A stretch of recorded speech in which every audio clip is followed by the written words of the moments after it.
Comienza Club de Prensa con Gustavo Alegre. Estas y otras cuestiones las vamos a conversar hoy, las vamos a analizar con los puntos de vista, con las opiniones, con la experiencia de quienes ya nos acompañan en esta mesa de trabajo. El profesor Eric Langer, profesor de la Universidad de Georgetown, profesor de Historia. Profesor Langer, buenos días. Buenos días. Gracias por estar con nosotros, bienvenido. Siempre un placer. Con Sebastián Rotela, es periodista, larga experiencia, periodista senior de esa iniciativa muy interesante llamada ProPublica, que trabaja en el mundo tan rápido como va hoy, temas con más profundidad, con más... de manera diferente, porque el periodismo va tan rápido, Sebastián, que me parece un lujo hoy poder hacer ese slow journalism, periodismo de calado, ¿no? Es un lujo.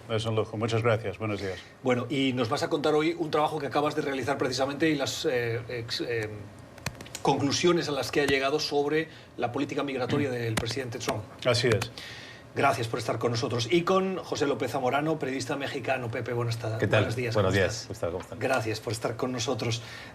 Quiero comenzar preguntándoles por lo acontecido en las últimas horas. Lo que sabemos es que el equipo de Univisión, liderado por el periodista Jorge Ramos, estuvo en Miraflores en una entrevista con Nicolás Maduro. Nicolás Maduro ha concedido algunas entrevistas.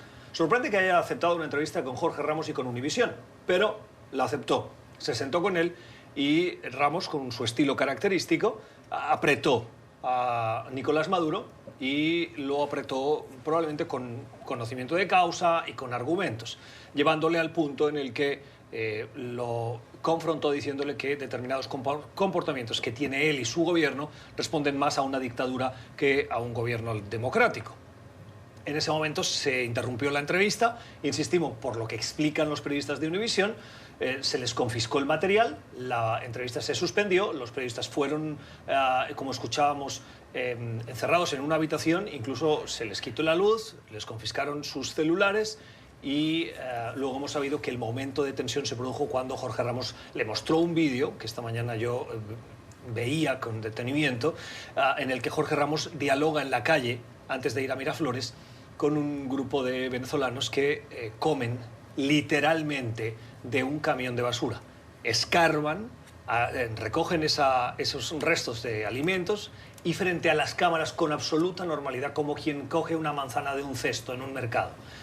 Le dicen que es la única manera que tienen para alimentarse ellos y sus familias. ¿Cómo valoran la reacción, Pepe, de Maduro y lo que ha acontecido?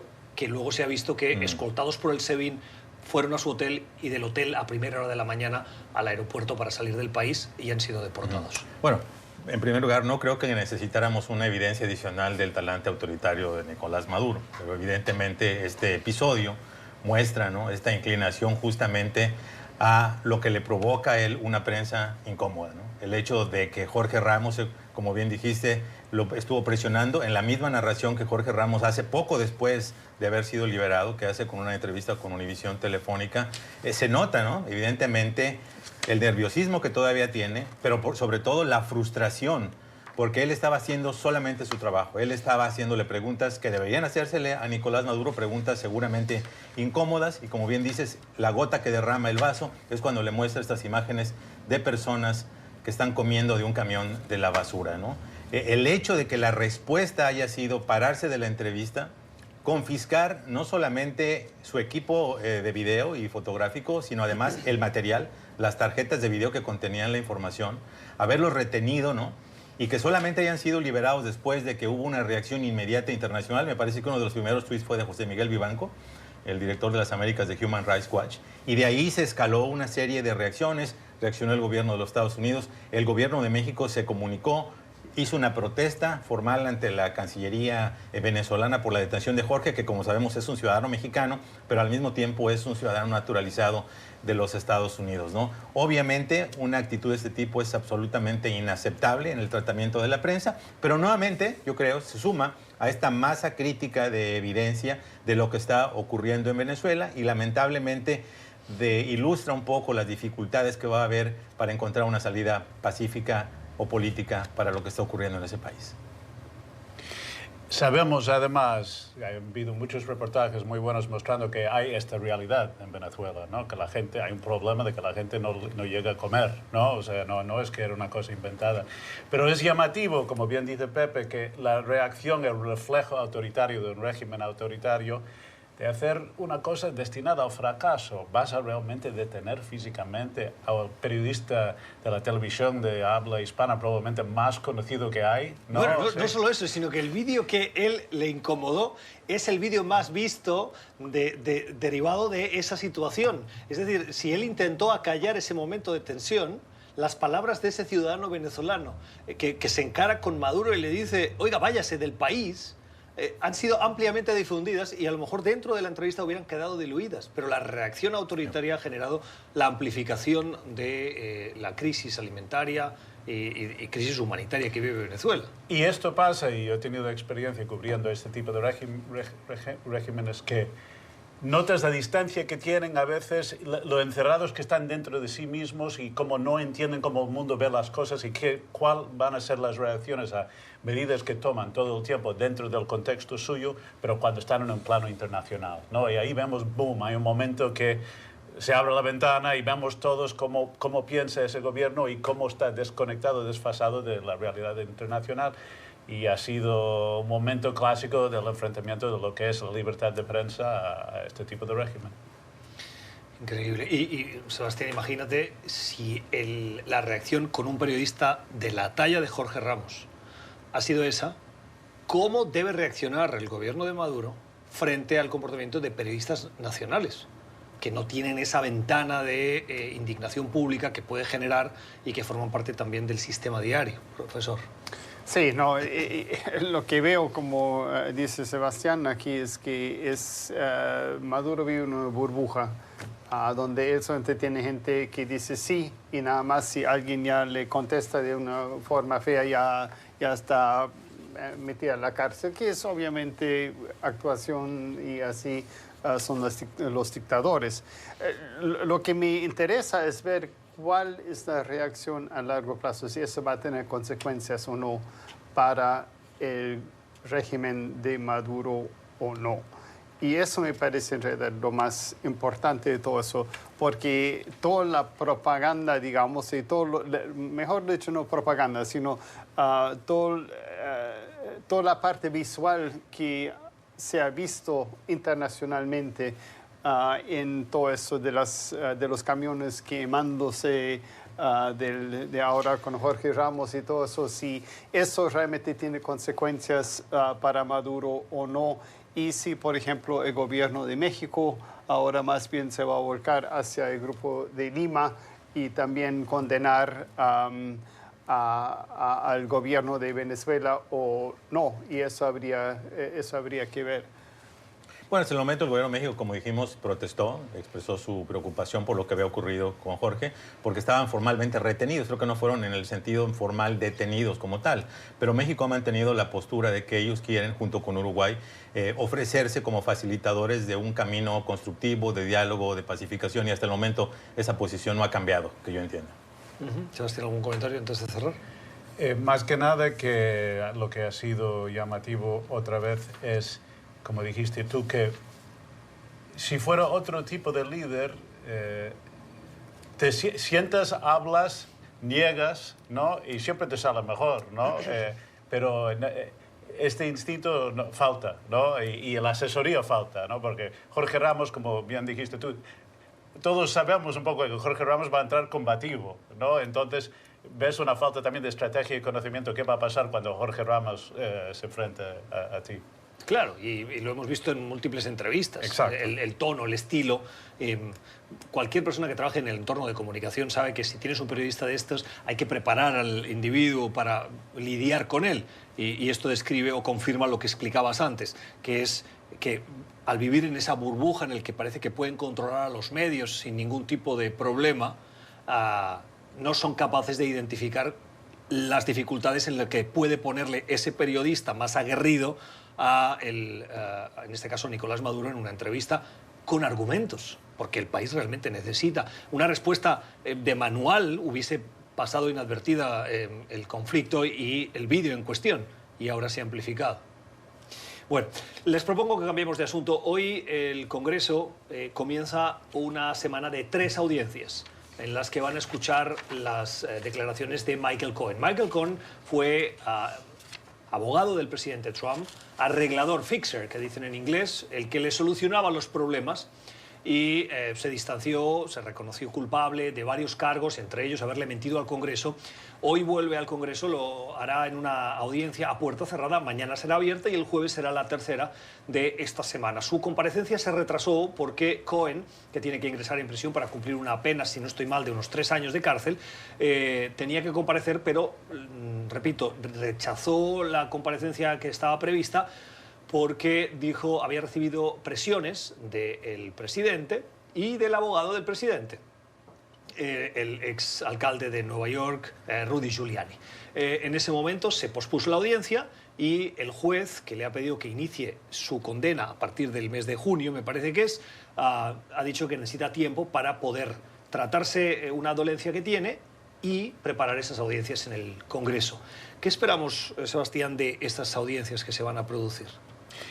Yo creo que esperamos, por lo que entiendo, Cohen no va a hablar del gran asunto que a todos más nos interesa, que es el tema de los vínculos con Rusia y todo eso. Va a hablar de una serie de otras cosas que tienen que ver con las empresas de Trump y cosas de la campaña y todo un submundo del entorno de Trump que los demócratas siempre han pensado que es relevante, ¿no? Que es cosas como los pagos a estas mujeres que Cohen se encargó de ellas, con quien Trump había tenido, se dice, relaciones y se les pagó para su silencio, y cosas turbios, se dice en lo que es el mundo económico de la familia Trump. Que siempre ha habido este choque, ¿no? Los demócratas han dicho que estas cosas son pertinentes y quieren que salgan, y Cohen parece que es una de las personas, como dices tú, como el gran fixer, que más sabe de esas cosas y que las puede sacar. El mismo Cohen llegó a decir que estaría dispuesto a recibir una bala para proteger a Trump en su momento. Y ahora va al Congreso después de haberle acusado de presiones. Pero bueno, en el estilo callejero de gente como, digamos, Cohen, a veces decir una cosa así y después, cuando uno es detenido, cantar no es necesariamente contradictorio, ¿no? Profesor. Bueno, en realidad yo creo que eso, sí, lo importante en realidad es el contexto, digamos, económico de Trump en general, lo que quieren averiguar. Pero ya tienen al contador del grupo Trump también, ya no es noticia, eso fue como hace 6 meses, ahora tienen a Cohen también y tienen a varios, entonces vamos a ver por qué Trump actuó como actuó, si tiene eso entonces una relevancia con los rusos, con los árabes sauditas, etcétera, etcétera. Y creo que eso es lo interesante. Para mí, como historiador, a mí me encanta el contexto, ver cómo, ver la causa, no necesariamente directamente porque alguien lo dice, porque normalmente no es así, sino ver cuáles podrían ser las causas por las cuales había actuado, tomando en cuenta los documentos que hay y las acciones que tomó Cohen, como también varios otros, y también obviamente lo que también es la gran incógnita hasta ahora es los impuestos que ha pagado Trump o no, y si eso va a salir a la luz del día también. Bueno, si creemos a las filtraciones periodísticas, y no tenemos por qué dudar de ellas, supuestamente Michael Cohen va a ser un testimonio muy especial, que es la presunta comisión por parte de Trump de comportamiento criminal durante su mandato. No antes, no en las primarias, no durante la campaña presidencial, sino durante su mandato, incluido el hecho, presuntamente, y así lo reportó la agencia Reuters, de que Trump habló con él en sucesivas ocasiones después de asegurar la nominación republicana sobre el proyecto de este rascacielos en Moscú. Y también, presuntamente, de acuerdo con NBC, va a hablar de los pagos, detalles de estos pagos que se le hicieron a Karen McDougal y a Stormy Daniels, que obviamente pudieran tipificarse también como comportamiento criminal porque no fueron reportados a las autoridades electorales, en este caso a la Comisión Federal Electoral. Entonces, de cumplirse eso, obviamente va a ser un testimonio muy jugoso para quienes están buscando suficientes municiones para este tema del juicio político. Sin embargo, la gran pregunta ¿es creíble Michael Cohen? Es decir, uno de los principales cargos que enfrenta Cohen y por el cual va a ir a la cárcel en mayo 6 específicamente, es porque le mintió al Congreso. Entonces, evidentemente tiene ahora un incentivo quizá de decir la verdad, va a estar bajo la luz. Es una audiencia cerrada hoy con el Comité de Inteligencia del Senado. Después va a ser la audiencia abierta, ¿no?, ante el Comité de Inteligencia de la Cámara Baja. Probablemente tenga un incentivo de decir ahora sí la verdad. O de lo contrario, probablemente se venga abajo cualquier acuerdo de negociación de cargos con los fiscales. Sin embargo, yo creo que tenemos que verlo con un poquito de grano de sal, como en casi todos los casos, porque evidentemente él ahora tiene un incentivo adicional quizá para exagerar las cosas. Sin embargo, yo creo que el testimonio va a ser muy importante porque vemos que sí hay una masa importante de demócratas especialmente que están buscando justamente esa masa crítica de información que les permita quizá fundamentar la posibilidad de un juicio político. ¿Puede estar condicionado Michael Cohen con la etérea promesa de un perdón presidencial? Yo creo que ese paso ya ocurrió y ya lo pasó y no hay vuelta para atrás. Me da la impresión que el hecho de que haya definitivamente negociado con los fiscales mostró que no recibió antes de que hiciera esa decisión una garantía absoluta de que iba a ser perdonado y por lo tanto decidió pasarse al lado de los fiscales. Yo creo que por el momento está descartado. Cerramos. Yo creo que es interesante ver eso, que así lo visual, no Cohen testificando, pero en realidad lo interesante es combinar los documentos que tiene Cohen y que le han sacado de la oficina, más su testimonio, y entonces ya pueden comprobar si ha mentido o no. Y yo creo que con esto va a poder mostrar que sí es cierto, porque puede comprobar eso con los documentos allá. Así trabajamos los historiadores. No, brevemente, únicamente el gran dilema que planteaste, que podemos creer un tipo que ha sido caracterizado por mentir. Como siempre en estos casos, que sean mafiosos, grupos criminales, lo importante es el testimonio para después contrastarlo con otro tipo de pruebas. No va a haber diferentes tipos de pruebas y tienes un testimonio de persona que hasta un cierto punto es fiable, hasta un cierto punto no, pero ahí entre el resto de la investigación. Las opiniones en nuestra mesa de trabajo hoy conversando sobre cuestiones de la actualidad. Vamos a hacer una pausa. Al regreso hablamos de la Cámara de Representantes, que hoy va a votar una legislación, una resolución para detener la emergencia nacional del presidente Trump. Una resolución que muy probablemente tenga un recorrido muy corto. Se lo contamos a la vuelta, y el trabajo que ha realizado Sebastián Rotella al respecto de la política migratoria del presidente Trump. Mesa de trabajo hoy en este club de prensa con el profesor Eric Langer y con los periodistas Sebastián Rotella y José López Zamorano. El día en el que la Cámara de Representantes espera que vote una resolución y cuenta con los votos, porque tiene mayoría demócrata, que pretende ponerle freno a la emergencia nacional del presidente Trump. Un presidente Trump que le pidió al Congreso los fondos para el muro como parte de su política migratoria, y que el Congreso se los negó, esos 5.700 millones necesarios para el inicio de la construcción. Le dieron menos y el presidente dijo, de acuerdo, acepto esos, pero declaró la emergencia nacional para buscar esos fondos en otras áreas de la administración, entre otros el Departamento de Defensa. En Estados Unidos la Constitución dice que el presidente, el Ejecutivo, no dispone de los fondos que quiera. Tiene que esperar a que se los asigne el Congreso, el Legislativo. Y eso es una prerrogativa constitucional, una limitación o una directriz de la Constitución. Cuando el presidente recurre a la emergencia nacional, no sigue esa legislación. Lo puede hacer, pero está el debate de si es inconstitucional la decisión, porque ¿hay o no hay emergencia nacional, profesor? No hay emergencia nacional, porque más bien ya sabemos que la cantidad de inmigrantes que pasan, o migrantes que pasan por la frontera ha bajado muchísimo, y Pepe, por ejemplo, ha hablado de eso muchas veces ya, y entonces en ese sentido no. Y más bien eso sí va a pasar fácilmente, creo, la Cámara de Representantes y hasta el Senado, que la mayoría está entre los republicanos. Y lo va a hacer justamente porque los senadores conservadores están muy en contra de dar a la presidencia, al Poder Ejecutivo, más poder, porque más bien creen que debería tener menos poder.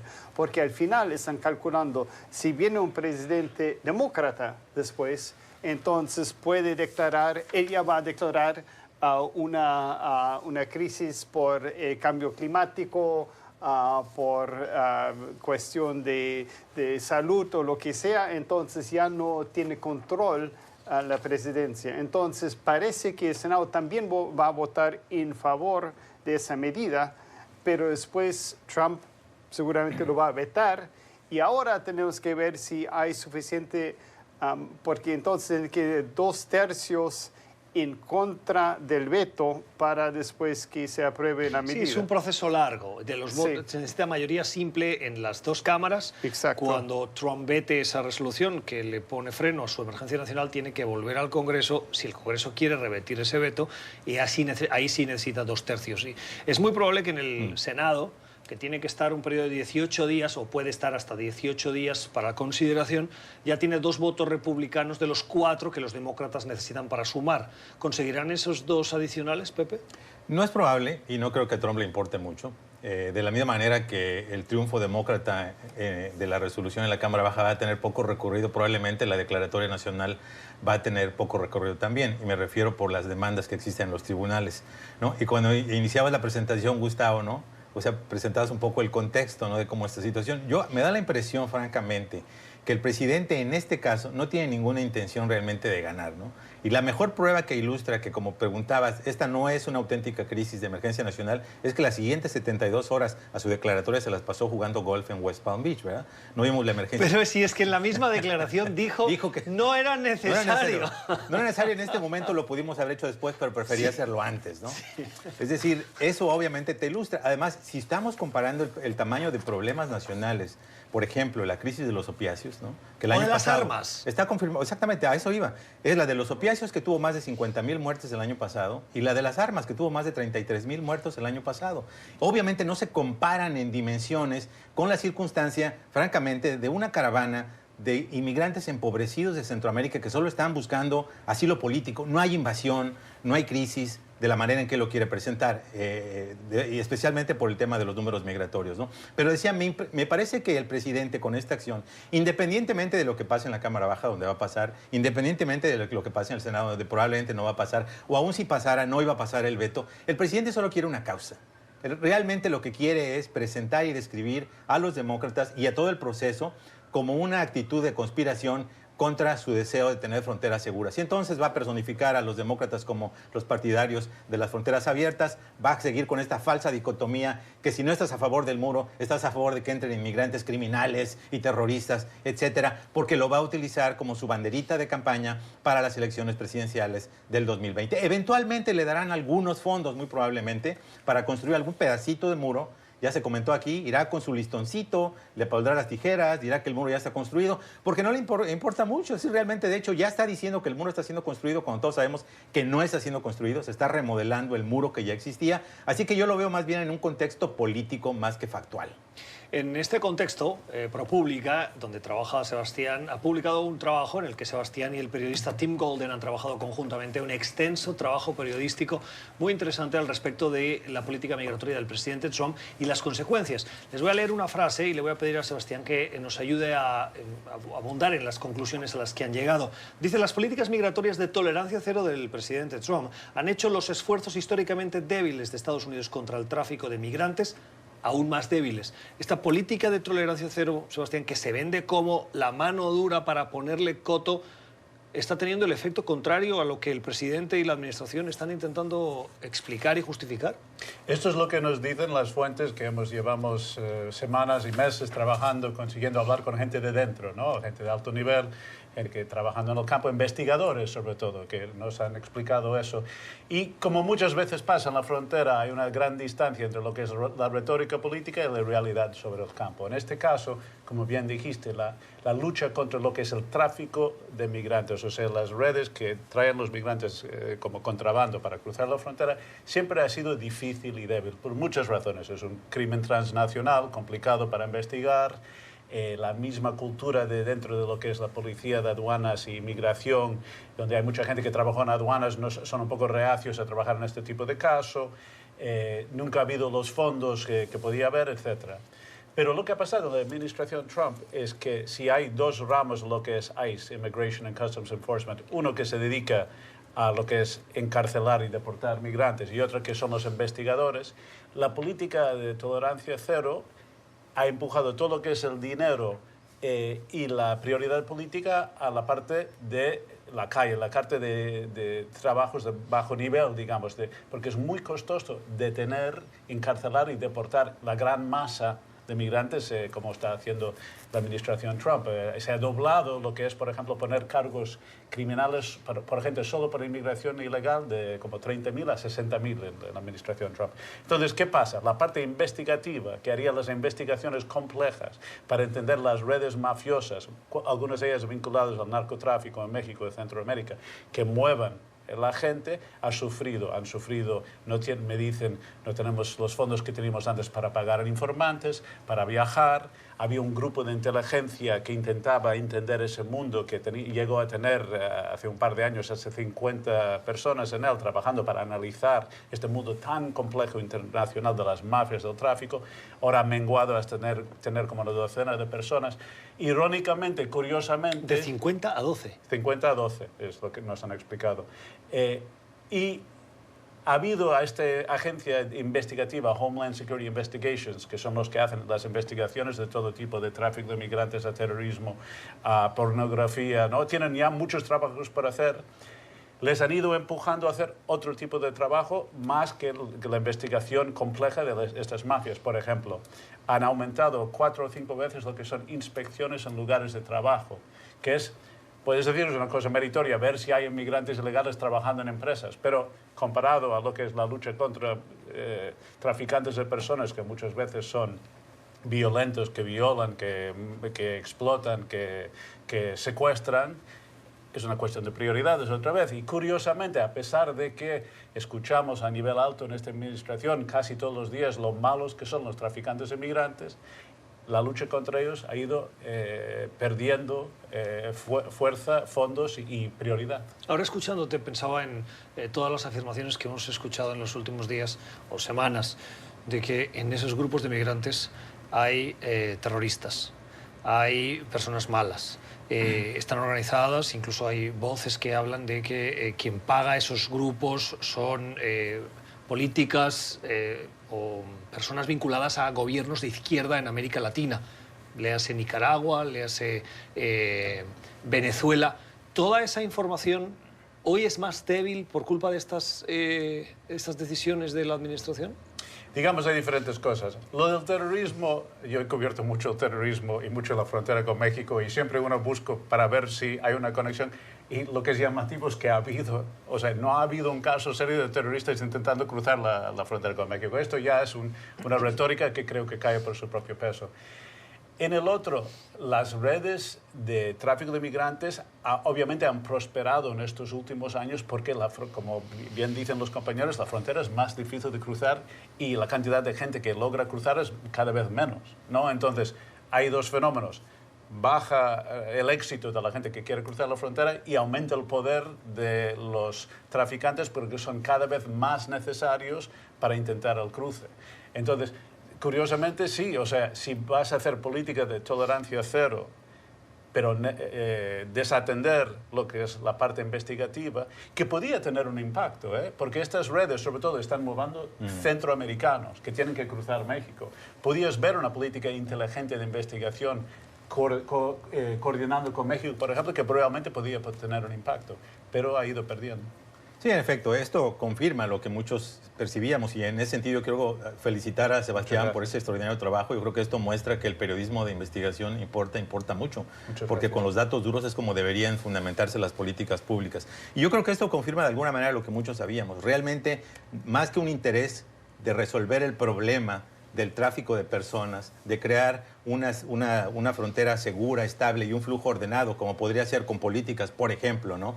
específicas de reforma migratoria, de asilo político, de ayuda a acabar con las causas que producen este éxodo, ¿no? La pobreza, la marginación, las pandillas, etcétera. Lo que estamos viendo es efectismo, es decir, la idea de incrementar números como una manera de declarar el éxito, ¿no? Y en ese sentido el presidente puede declarar éxito si su única métrica es, por ejemplo, decir que ha deportado más personas que Barack Obama. Y de hecho lo ha ocurrido. Deportó 256,000 personas el año fiscal pasado, que fue un ligero aumento en relación con las 226,000 del año fiscal 2017 y de las 240,000 que fue el último año de Barack Obama. Pero eso no resuelve el problema. Lo que estamos viendo justamente que este problema es cíclico y que entonces, mientras no ataques de raíz lo que está ocurriendo en Centroamérica, vamos a continuar viendo caravanas frecuentes, vamos a continuar viendo el tema en la frontera, la problemática, y sí vamos a ver Obviamente situaciones de urgencia. ¿Qué está pasando en la situación humanitaria, por ejemplo, con todos los inmigrantes centroamericanos que ahora tienen que quedarse en México? Porque están siendo considerados sus casos por goteo. Y entonces esto implica que básicamente tiene una presencia de facto en la zona norte de México que se tiene que atender y tiene necesidades de trabajo, de educación, de salud, etcétera, ¿no? Y ese tipo de problemas no están siendo atacados cuando estamos viendo, gracias al reportaje de Sebastián, que justamente están dedicándose a arrestar a personajes de poca monta y efectivamente deportar a personas que están haciendo un trabajo que la economía de Estados Unidos requiere. Yo podría tener una interpretación aún más cínica que la tuya. Aún más cínica. Y eso es que quizás tener menos investigación en las redes de tráfico. Entonces, bueno, eso es un enorme problema. Entonces, eso es lo terrible. Al mismo tiempo, deportar gente de aquí para mostrar que eso sí. Pero entonces, tener esas redes en realidad ayuda políticamente a Trump decir que hay personas malas y criminales y todo eso que están en eso, y más bien fomenta eso para poder deportar más gente aquí para allá. Entonces, eso podría ser una interpretación aún más cínica, pero Stephen Miller y gente así, yo estoy seguro que por lo menos han pensado en eso también. Dos cosas que quisiera destacar. Uno, lo que intentamos hacer con mucho cuidado en este reportaje es mostrar que esto ha sido un problema a lo largo de lo que son los últimos 20 años. Esta lucha, este intento de investigar las redes de traficantes siempre ha sufrido. O sea, se ha empeorado con Trump, pero también con Obama y Bush tuvo sus problemas. Uno. Y dos, también es muy importante resaltar, esto es un trabajo, la gente con quien hemos hablado no son gente de abrir las fronteras, ni gente de que todos los migrantes tienen que pasar, son gente que trabaja en investigación, gente curtida en lo que es las trincheras de la lucha contra la criminalidad organizada. Y esta es la perspectiva. O sea, y creo que en general el problema con el debate de seguridad fronteriza es que es lo que la dicotomía del cual tú hablabas antes. O sea, no querer un muro es, por ejemplo, en lo que el narcotráfico, puedes construir el muro más alto del mundo, pero la droga, mucho de ella, no pasa por donde va a estar el muro, pasa por los puertos de entrada. Entonces, estamos hablando de hacer trabajo policial inteligente, no solo de medidas simbólicas o defectistas. En tus conversaciones con las fuentes con las que has interactuado para elaborar el reportaje, ¿qué te han expresado los funcionarios? Quiero decir, el presidente utiliza, para justificar también en parte su política, un argumento, y es que los agentes de inmigración y aduanas están de su lado, que le piden el muro, que requieren de esa mano dura. ¿Es eso cierto? ¿El ambiente que hay dentro de los funcionarios en general y particularmente los de seguridad y frontera están más del lado de las políticas de mano dura del presidente, o en el fondo se dan cuenta de que eso es una retórica política y luego, cuando es cuestión de aplicar fondos, no reciben ese respaldo? Hay divisiones entre las diferentes agencias. Por ejemplo, el sindicato de lo que son los agentes de la patrulla fronteriza, que Trump ha dado mucho apoyo, que son los que patrullan la línea, son más bien contentos y en general esta idea de que, bueno, al menos esta administración da atención a nuestras cosas, pero esta agencia, Homeland Security Investigations, que es la segunda agencia federal investigativa más grande después del FBI, está muy descontenta, ¿no? Y se siente cada vez más... ¿Más grande que la DEA? Más grande que la DEA en la gente, sí. Y se siente desatendida políticamente y en fondos, y que el trabajo que más quieren hacer, prefieren hacer antiterrorismo y trabajo anti-inmigrantes que ir a inspeccionar lugares de trabajo o ir a buscar a gente que con el visado vencido, ¿no? Entonces, hay mucho malestar. Tanto es así que el verano pasado se hizo pública una carta de 19 de los jefes de esta agencia pidiendo formalmente a la administración que les separaran ya de lo que se llama ICE para que podían hacer su trabajo, porque sienten que van perdiendo dinero, que se le quita, que la maquinaria de deportación y detención está llegando a un momento que, o sea, todo lo que es el dinero y la prioridad lo pierden en esta administración. Pepe. Sí, a mí me parece justamente que tanto si ves desde el punto de vista fronterizo como de lo que se llama cumplimiento migratorio interno, que es básicamente lo que ustedes centraron, creo que debería mostrar, y muestra tu reportaje, que la dimensión policíaca no es suficiente, que no se puede resolver el tema de la migración con una dimensión policíaca, de detenciones, vaya, con la criminalización del fenómeno migratorio, en tanto no atienda las causas de origen. Y en ese sentido me parece que es una de las principales limitaciones de la política de Trump y por lo tanto no creo que veamos soluciones de largo plazo profundas durante su gobierno. Pausa en nuestro club de prensa y regresamos. Vamos a hablar del Brexit. Se complica hasta el punto de que Theresa May va a tener que reconocer que lo que ha intentado va a llevarla al fracaso, va a tener que extender la fecha límite y el Partido Laborista está hablando ya de un segundo referéndum. ¿Qué consecuencias podría tener? Lo conversamos. Mesa de trabajo con el profesor Eric Langer y con los periodistas Sebastián Rotela y José López Zamorano. El día en el que sabemos que hay grandes dudas, si es que se puede decir así, o más dudas, sobre cómo avanza y cuál será el desenlace de ese proceso del Brexit, que viene de las palabras Brighton y exit, la salida del Reino Unido de la Unión Europea. Un proceso que ha liderado Theresa May como primera ministra británica, negociando con la Unión Europea, que llegó a un acuerdo que volvió al Reino Unido y en el Reino Unido no lo vieron claro, le pusieron todos los problemas habidos y por haber, aún habiendo refrendado el mandato que tiene Theresa May, pero diciéndole que no a su plan del Brexit, hasta el punto de que la fecha de salida, que creo que era el 29 de mayo, se va a tener, o de abril, se va a tener que posponer, que retrasar, porque pues no parece que haya un acuerdo. Y sin acuerdo, lo que se produciría es lo que se dice un Brexit duro, cuyas consecuencias serían desastrosas para todo el mundo, para la Unión Europea, pero particularmente para el Reino Unido y para la economía. Parece que Theresa May va a pedirle al Parlamento una votación para posponer esa fecha límite y a partir de ahí se abre la incertidumbre porque ha habido diversas deserciones por la disconformidad de cómo se está, profesor, llevando este proceso en los partidos del Reino Unido y incluso el Partido Laborista tiene ya algunas voces que están pidiendo un segundo referéndum. Sí, exactamente. Me parece por fin el Partido Laborista está tomando el rol de la oposición. Quiere decir que hay más o menos la mitad de la población británica que está en contra del Brexit y ni los laboristas ni los Tories, los conservadores, habían dicho que estaban a favor de eso, porque el líder laborista, Jeremy Corbyn, estaba a favor de Brexit en vez de eso. Pero por fin el partido opositor, que es el laborista, ha tomado el rol de oposición para decir, bueno, nosotros sí queremos Brexit, entonces quiere decir que, que sí queremos otro referéndum. Y creo que eso por fin puede ser que sea la solución, que al final Gran Bretaña no salga del acuerdo con la Unión Europea, y yo sospecho que la Unión Europea va a estar bien con darle un plazo más si van a tener un segundo referéndum, porque al final ni la Unión Europea realmente quiere eso. Hasta más bien había dicho,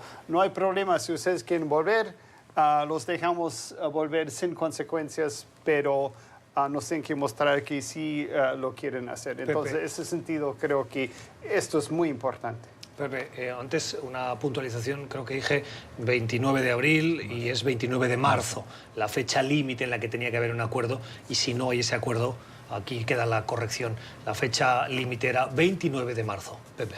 Bueno, está mal que lo diga yo, pero creo que en este programa se había dicho que la importancia de que hubiera un segundo referendo, ¿no? Porque aparentemente, durante este debate que se ha dado en las últimas semanas y meses, claramente los británicos tienen lo que se llama en inglés buyer's remorse, ¿no? Sí. Remordimiento de comprador, ¿no?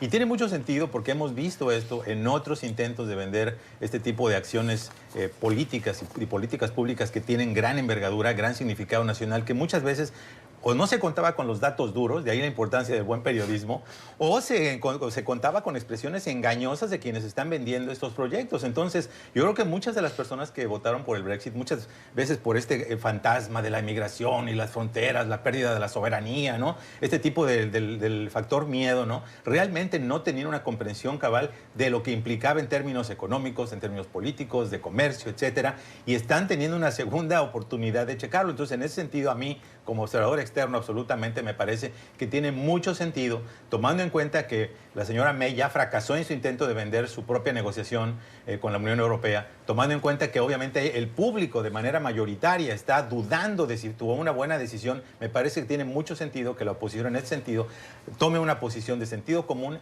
y apruebe y vote y apoye la idea de un segundo referéndum. Sebastián, ¿tú compras la idea de que un segundo referéndum lanzaría un mensaje nefasto para quienes votaron a favor del Brexit en el primer referéndum y que eso generaría tal desconexión o desafección de la política que podría abrir la puerta al populismo en el Reino Unido en el futuro? Digamos, no es un paso ligero, ¿no? O sea, es un análisis complicado para mí en el sentido de que creo que el Brexit ha sido una decisión mala y los británicos se están dando cuenta de cuánta repercusión nefasta va a tener.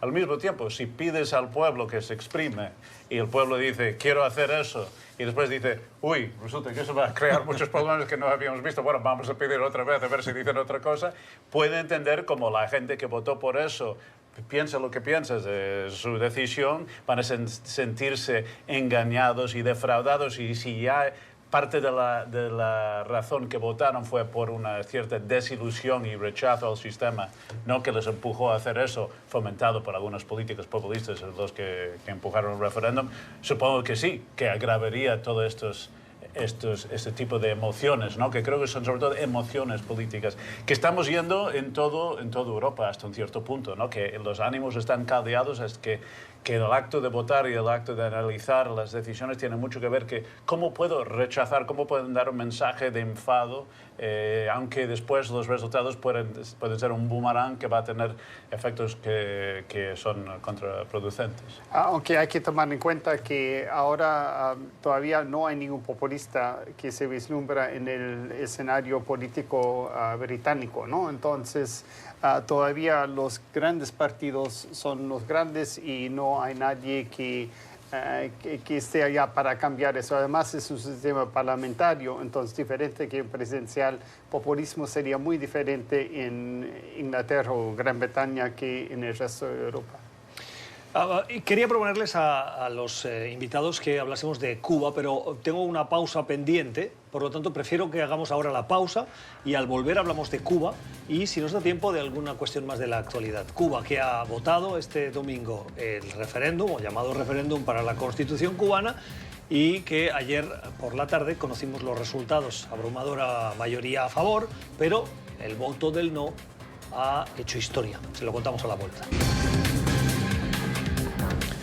Los cubanos votaron en referéndum el cambio, la nueva Constitución. Una Constitución que fue refrendada, según los datos que ha difundido la Comisión Electoral Nacional, por el 86,8% de los sufragios.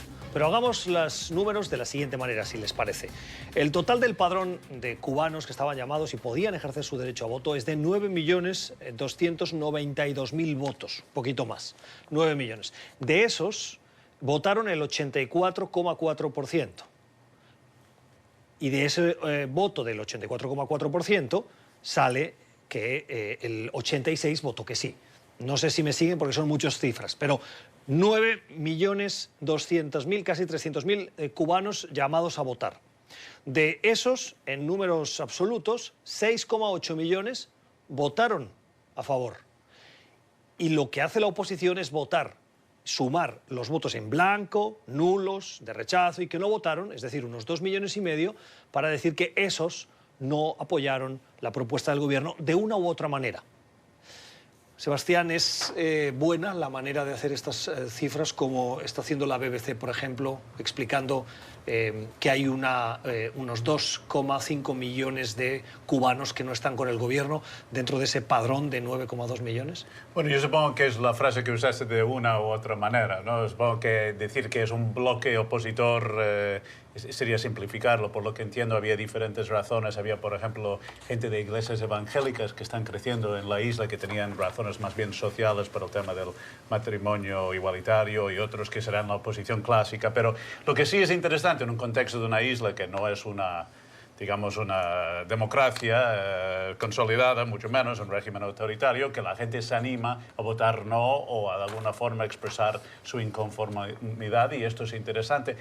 Y lo que te hace pensar es, y yo, por ejemplo, trabajando sobre Cuba recientemente, tuve oportunidad de hablar con opositores en la isla. ¿Con quién puedes hablar como periodista? ¿No? Te dicen, nos están siguiendo, nos están escuchando, pero te hablan. Sí, yo también tuve esa oportunidad con la visita de Obama. Entonces, La política de Estados Unidos ha sido, como sabes, por los famosos incidentes misteriosos que afectaron a los diplomáticos americanos, es empujado sobre todo por una ala política dura del Partido Republicano, con una visión de Cuba muy dura, de cortar la relación y reducir el personal de la embajada hasta muy poca gente. Y uno se pregunta, con este indicio de presencia de oposición valiente, si la política es latinada, ¿no? Si tendría más sentido tener más presencia y trabajar con esta posición que me han dicho en entrevistas que se sienten desatendidos, que la gente que queda en la embajada americana les ayuda en lo que puedan, hacen esfuerzo intenso, pero hay mucho menos gente y mucho menos contacto. Bueno, es la clásica discusión entre vaso medio vacío o medio lleno, ¿no? Para mí la cifra de 86.8% me parece abrumadoramente a favor del socialismo. Sin embargo, cuando te vas al detalle, visto más granular, sabemos, por ejemplo, de acuerdo con los reportes, que las personas de la campaña del no tuvieron oportunidad de hacer campaña del no porque eran reprimidas o eran encarceladas. A mí me gustaría conocer sobre todo el punto de vista de los 1.4 millones que decidieron no ir a las urnas, ¿no? Porque una cosa es tener una gran constitución, y muchos países tienen grandes constituciones, ¿no? Y en esos mismos países la constitución nunca se cumple porque no hay una dinámica realista de contrapesos de los poderes, ¿no? Porque lo que dice el presidente se hace y el legislativo y las cortes simplemente hacen lo que el presidente dice. Entonces hay una percepción de que no importa lo que diga la constitución, porque lo que estamos viendo de una manera histórica es que está codificando lo que ya habíamos visto que era la evolución de Cuba. Está codificando la propiedad privada, que ya existe, la inversión extranjera que existe desde hace años, ¿no? El mercado que todos sabemos que existe, como vemos a Cuba, realmente la gente está haciendo trabajo capitalista, si me permites, individualizado, ¿no? Que se permite y se tolera porque no se podría hacer de otra manera. Y finalmente, bueno, el hecho de que esto, ¿qué repercusión tendrá ahora que ya se van a poner mandatos a los presidentes, ¿no? Tiempo para terminar, le iba a dar la palabra al profesor. No sé si quiere en 10 segundos decir algo, profesor, porque se nos va el tiempo. Es histórico porque es la primera vez que tantos votan no en favor de eso. Es la primera vez que son tantos que no lo hacen. El análisis, los comentarios del profesor Eric Langer, del periodista Sebastián Rotela y del periodista José López Zamorano. Hoy nos han acompañado en esta mesa de trabajo, en este club de prensa de hoy. Gracias por escogernos, por estar al otro lado. Nosotros volvemos mañana, no sin antes desearles una feliz jornada. Hasta mañana.